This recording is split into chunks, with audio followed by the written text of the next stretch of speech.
Olá, o meu nome é Luciene Marie Pavanello e sou professora da área de literatura portuguesa do Departamento de Estudos Linguísticos e Literários e do Programa de Pós-Graduação em Letras do Instituto de Biociências, Letras e Ciências Exatas da Unesp, do campus de São José do Rio Preto. Bom, então eu vou falar sobre a publicação de 3 livros que co-organizei junto com o professor Paulo Mota Oliveira, da USP, que foram lançados pela editora Oficina Raquel no final do ano passado, em 2020. Produtos da primeira edição do Congresso Romance Histórico em Língua Portuguesa, que foi realizado em 2017, em 2 etapas, na USP e no campus de São José do Rio Preto, da Unesp. Trata-se de um projeto em parceria envolvendo a Unesp, a USP e outras 3 universidades estrangeiras, Em 2018, a segunda edição do congresso foi realizada na Universidade Sorbonne Nouvelle, Paris 3. Em 2019, na Universidade do Minho, em Portugal.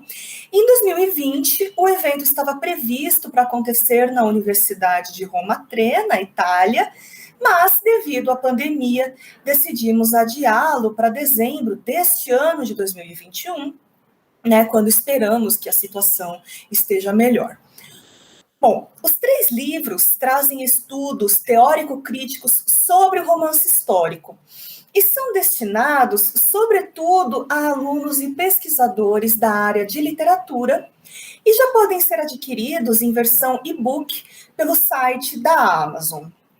Então, como eu disse, os textos dos livros foram apresentados em versão preliminar na primeira edição do Congresso Internacional Romance Histórico em Língua Portuguesa, que tinha como propósito comemorar os 150 anos da publicação do romance O Senhor do Paço de Ninães, de Camilo Castelo Branco, e os 160 anos da publicação do romance O Guarani, de José de Alencar, reunindo pesquisadores de literatura portuguesa e de literatura brasileira de diversas universidades brasileiras e estrangeiras.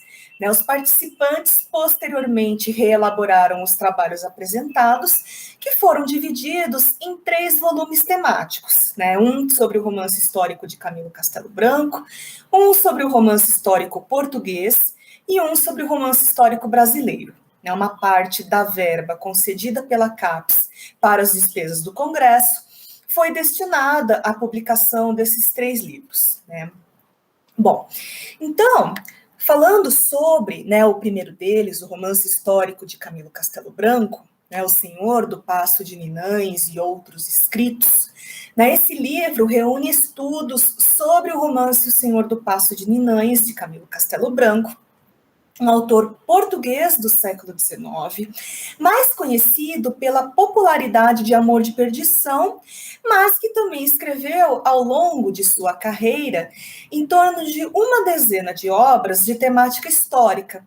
Dentre elas, O Senhor do Paço de Ninães, que foi publicado em 1867, uma obra com enredo ambientado entre o final do século XVI e o início do XVII, tendo como pano de fundo alguns acontecimentos importantes para a história de Portugal, como os antecedentes e a própria Batalha de Alcácer Quibir, a guerra pela sucessão do trono português, a União Ibérica, os primórdios do mito sebastianista e a política colonial na Ásia. Apesar de ser um autor com uma fortuna crítica considerável, há poucos trabalhos que focam no romance histórico de Camilo Castelo Branco, em especial O Senhor do Paço de Ninães, uma lacuna existente nos estudos camilianistas, que pretende ser preenchida com esta coletânea. Falando então sobre o segundo livro, a história portuguesa na narrativa oitocentista, de Herculano ao fin de siècle, Bom, a ficção histórica, então, foi provavelmente o subgênero literário mais consumido no mundo ocidental durante o 800. Basta nos lembrarmos dos sucessos de Walter Scott e Alexandre Dumas. Em Portugal, o grande responsável por trazer esse subgênero narrativo ao país e estabelecer os seus paradigmas é, inquestionavelmente, Alexandre Herculano. Ao longo do século XIX, vários autores de língua portuguesa também escreverão romances históricos, não apenas autores até hoje consagrados, né, como acabei de falar, no Camilo Castelo Branco, né, mas também aqueles que acabaram desaparecendo do cânone literário, mas que merecem ser redescobertos. Né? No fim do 800, até mesmo essa de Queiroz, com o seu olhar crítico sobre a sociedade da época, escreveu obras nas quais a história portuguesa aparece como alvo de questionamento, né? Dada a necessidade de constante revisitação do tema, tanto no caso de autores consagrados, como no de escritores hoje esquecidos pela historiografia literária, né? Esta coletânea propõe-se a tratar da representação de Portugal e sua história na literatura do 800. Né? Então, sobre o terceiro livro, né, que é a História Brasileira na ficção do século XIX, o Guarani e Outros Escritos, né? Então, o Guarani foi publicado em 1857, foi um dos mais importantes romances publicados no Brasil no século XIX. Seguindo o sucesso das produções de Walter Scott e Fenimore Cooper, José de Alencar tinha em mente a criação de uma narrativa histórica que mostrasse a formação da nação brasileira. Né? Essa coletânea propõe-se a analisar os diálogos entre o clássico de Alencar e os seus antecessores, bem como os ecos dessa obra, desde 800 até os dias de hoje, além de abordar outras narrativas históricas brasileiras.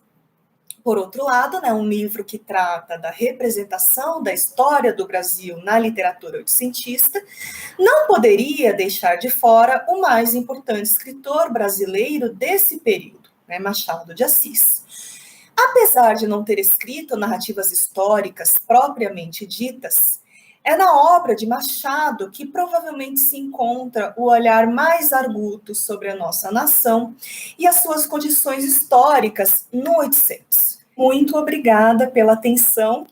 Espero que gostem e aproveitem bastante, né, esses 3 livros que foram feitos com muito carinho.